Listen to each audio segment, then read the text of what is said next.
Alright, hey guys, I'm back. Thank you for watching this video. This is a follow-up video to my first video, and I have some corrections to make, some additional findings.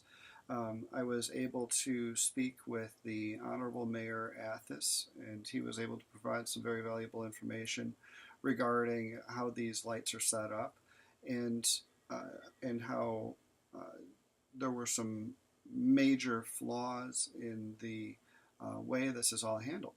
So the purpose of this video is to show you how the lights are set up and then to show you how they should be set up. So one of the questions that came up to me when I was speaking with the Honorable Mayor was, how is stopping time calculated? And so I had a few minutes to go back and draw this up. I'll go through those calculations in a minute here. Another thing that he provided to me was a training presentation that was given to him as something that's, I guess, presented to officers when in training. And that's going to come up right here on the screen right now. And here is the current setup of the traffic lights and the way that things are currently calculated. If you look at this, it says, okay, so you have an onset they're basing this off of a 40-mile-an-hour speed limit. They're assuming a 105-foot intersection.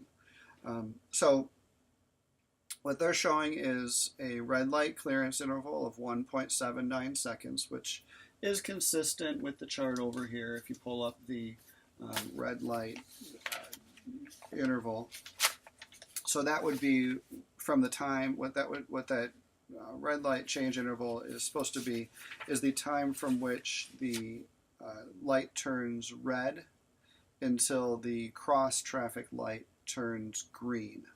So after the yellow light, the light turns red, 1.79 seconds. We've allowed those vehicles who were caught in the dilemma zone to clear the intersection, and now we can go ahead and give the go-ahead to the cross traffic. So that I'm fine with, the red light interval.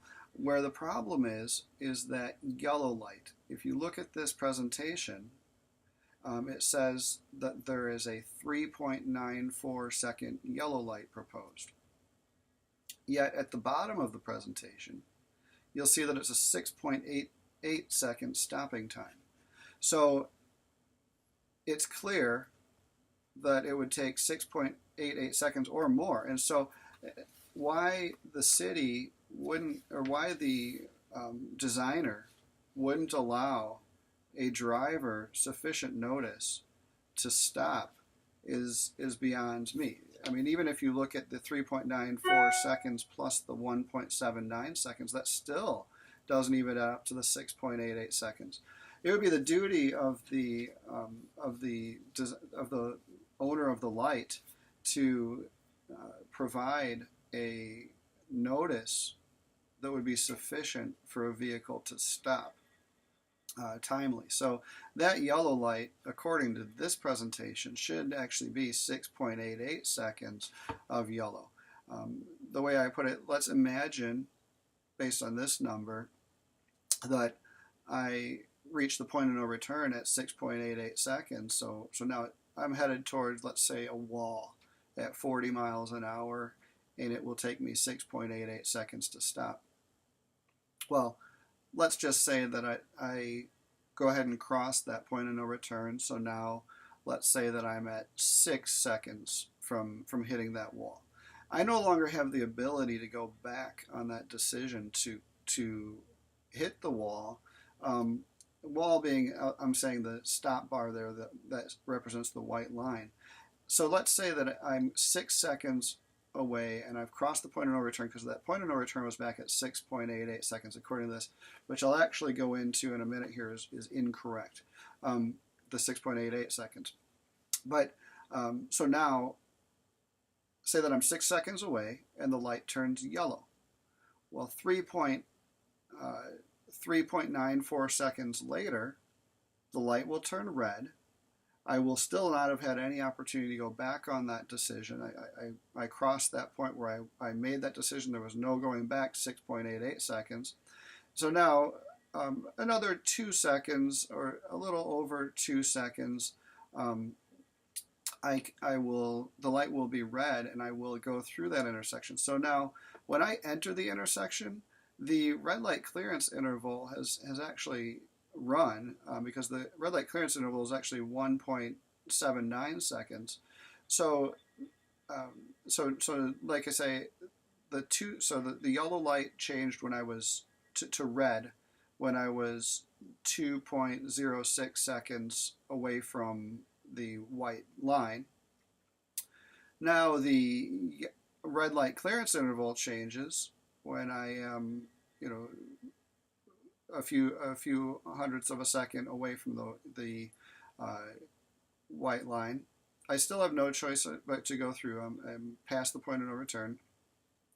So now the cross traffic is given a green light, and I'm just entering the intersection.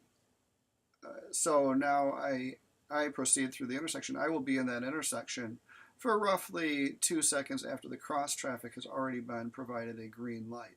That's assuming that I just happen to catch the right time and like I say, the light just happens to turn yellow when I am exactly 6 seconds away from the white line. So this is a very, very dangerous situation that we're up against, and one of the questions that came up when I was in discussion with the Honorable Mayor Athas was, how is that 6.88 seconds calculated? So I went back and looked through the manual to determine how they came up with that number. They assume a deceleration time of 10 feet per second, and so that's actually consistent with my findings, and also fairly consistent with acceleration rate. So I mean, if you look at, I can pull a chart, I can show you in a few minutes here probably, that shows how fast, if you were to punch it, how fast would a Toyota Corolla go from 0 to 40. And if we use a similar number for our deceleration rate, I mean, and again, that's if he's punching it as fast as he can. It's consistent. I mean, yeah, the acceleration may be a little faster, but that's someone aggressively trying to challenge their vehicle to see how fast they can make it accelerate. So a 10 seconds per second deceleration rate is reasonable and consistent. The problem, and so the 6.88 seconds, where did that come from? And what I'm going to show you right now is the calculation. So at 40 miles per hour, what they do is they take the miles per hour times how many feet per mile times how many minutes in an hour times how many seconds in a minute to get your feet per second. And then they take your feet per second and divide that by 10 to get your total braking time. That's all consistent with my findings. However, what they end up neglecting is a portion of the brake response time. So remember how I said it was very dangerous? The cross traffic has already been given a green light while the driver has crossed the point of no return and they're going through that intersection. We'll see that this is actually going to be a green light for longer than 2 seconds. These drivers could be in the intersection for upwards of 5-6 seconds without having any opportunity to stop, and this is a seriously dangerous situation for which T-bone collisions can occur. So let me go through the numbers right now with you as far as how stopping distance is calculated. If you look at what just came up on the screen here, we have, let's see, I'll just cut in right here on the bottom of the paragraph. You might want to read this entire paragraph, but for time's sake, I'll keep it short. All right, so assuming that a motorist already can see a traffic signal face, a reactions time of 1 second is considered sufficient for the greater majority of motorists. A braking rate of 10 feet per second currently is considered comfortable by the greater majority of motorists. So what they're doing is to come up with that 6.88 seconds that they're recommending, they're just taking the braking time and adding 1 second for their total stopping time. Now, this is actually inconsistent with some of the previous writings that they had in an earlier section of the chapter, or earlier sections of the handbook, in which they talk about brake response time. So there's a cheat sheet they give us on that one, found on chapter 2-8, in which there is a percentiles. It tells you about which percentiles of drivers could stop or could get their foot over to the brake pedal within which amount of time. So if we look at this, it actually says, they're saying that 6.88%, remember in the cheat sheet from my first video, they're saying that 85% of the people could stop in 6.88 seconds at 40 miles an hour. That's actually inconsistent here. If you look at the 85th percentile, it doesn't take you 1 second in brake response time.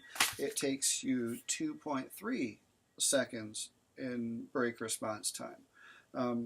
So what they're recommending is that for their stopping time provided would allow 85% of the people to stop. If you want to go with the 85th percentile, you have to add 2.3 seconds to your stopping time. I would actually say that a diligent light owner, traffic light owner, would say, I'm not going to allow for the 85th percentile. I'm actually going to allow for the 99th percentile here, which would actually be a 3.6 second brake response time. The reason for that being is that the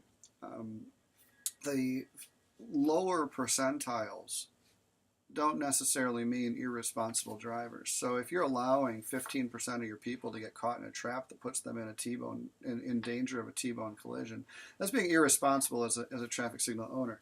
The 15th percentile, some things that could factor in would to make someone to put someone in the lower percentile would be things such as age, the traffic, the size of the vehicle being used. So like if you're a semi-truck driver, you may not be able to stop quite as quickly also. And then, of course, intoxicated drivers, anyone with, or speeding driver, anyone with a, non-normal stopping arrangement. So, in my opinion, when safety is involved, we should not be going with the 85th percentile. We should actually be closer to the 99th percentile, allow for everyone to come to a safe stop. It's just a matter of a difference of 1.3 seconds according to the chart, so why wouldn't you allow that extra time? So in a second here, I'll go through all of the numbers. We've seen how they have things set up, which is irresponsible. But the remainder of this video will talk about how things should be set up. So let me pause the video for now, and then I'm going to go through the calculations, get everything set up so we can go through what a correct formula should look like. All right, I'm back. Sorry for the delay there. I was able to do a few quick calculations. I figure the best way to do this is just to scratch it all out on paper, show you exactly where all these calculations come from. So let's get right to it. We're talking about how a light should be set up, and what I'm telling you is that a diligent owner should set the yellow light change interval equal to total stopping time. So let's calculate out what total stopping time should be. So here we go. what we're going to look at again is our 40 miles an hour, as discussed in the training presentation provided by the, I believe that's the ITE that actually provided that presentation here, and it was provided to the village for training purposes. So 40 miles an hour, and we're going to convert that to feet per second because we said that a appropriate deceleration rate would be 10 feet per second squared. So we're going to convert 40 miles an hour. We say 40 miles in 1 hour times 5,280 feet in a mile times 1 hour is 60 minutes, and then times 1 minute is 60 seconds.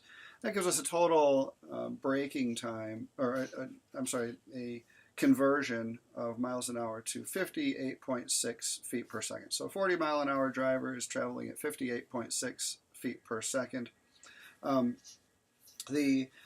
then we go down, the braking time is going at 10 feet per second. It's going to be 58.6 feet per second divided by 10 feet per second squared to give us a 5.86 second braking time. So that's just applying the brakes. That's not allowing for any kind of reaction time. So then we get down to your total stopping time. Total stopping time is your perception response time plus the braking time. So in this case here, we're going to say, look at the top calculation there. We're going to assume 3.6 seconds based on our chart. So 3.6 seconds brake or perception response time plus the 5.86 seconds gives us 9.46 seconds would be our total stopping time based on the 99th percentile. If we want to go with the 85th percentile, then we just take the number off the perception response time of 2.3 seconds, add that to the 5.86 seconds, that's an 8.16 second brake response, or total stopping time. So a correctly established light should have the yellow light allow for the total stopping time. Failure to do so show as it's set up now. Let's just go based on the 85th percentile. So on the 85th percentile here, a driver who is again we're going with the 8.16 number as shown in our total stopping time. So a driver who is, let's say, right at the 85th percentile, just happens to get caught right when the light is changing to yellow, right at the, let's say, 8.15 seconds or so, or 8.16 seconds. So they're right on the line of the, they're 8.16 seconds from reaching that white line, and they're traveling 40 miles an hour. What will happen in that situation, based on what we have here, the light will change yellow for 3.94 seconds. Then the light will turn red for 1.79 seconds before the cross traffic is given the green. And so the vehicle caught in that scenario is going to be entering the intersection 2.43 seconds after the cross traffic has already been given the green light. They will be clearing, if we had the 1.79 second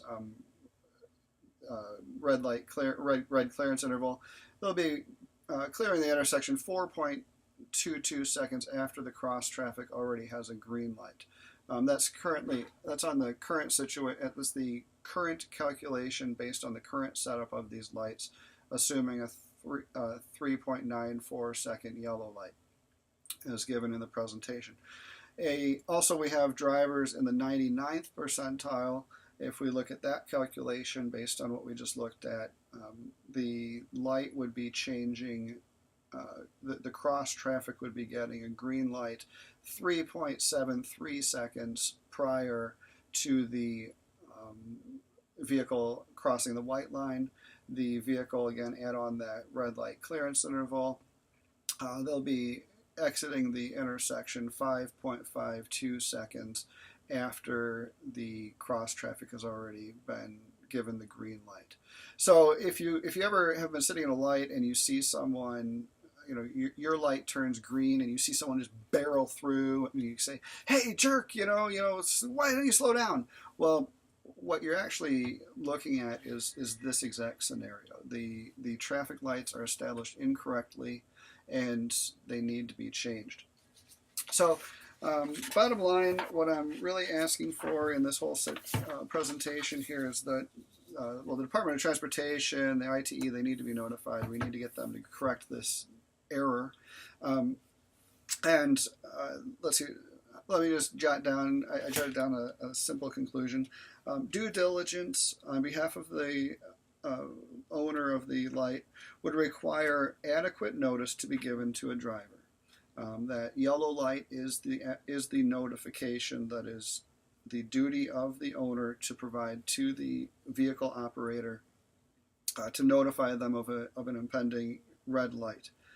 I strongly recommend that when the safety of the public is at stake, that the city play it safe and allow a minimum yellow light and a red light clearance interval consistent with this video. Your attention to this request is appreciated, and thank you for your time. Okay, so as a quick bonus to this video, I decided to enter in a copy of what the slide should look like, or what it currently actually looks like, giving the 85th and the 99th percentiles for the total stopping distance, or total stopping time. The point of no return would be your total stopping time calculation. And the dilemma zone would be anything between the point of no return and the yellow light point, and it's based largely on driver ability. So the dilemma zone is that driver ability where they have to know, do I fall in the first percentile, in which case maybe that 1 second reaction time is adequate. Do I fall in the mid or 85th percentile or the 99th percentile? That dilemma zone is based largely on driver ability. I believe that it is the duty of the light owner to accommodate everybody. So I would recommend the 99th percentile as the new setting. So just to be clear in the video, in case it wasn't explicitly obvious, then what I'm suggesting is that the yellow change interval should be the total stopping distance. So the 3.94 seconds of yellow plus the 4.22 seconds to get you to the 85th percentile, and then on top of that an additional 1.3 seconds to get you back to the 99th percentile to make sure that everyone has adequate notification to stop before the bar and not stop in the middle of the intersection. I hope this video has been helpful. Any questions, feel free to contact me. You probably have my contact information, or feel free to leave a message on this YouTube. If you are just watching it on YouTube, I hope you'll like my video. Talk to you soon. Thanks.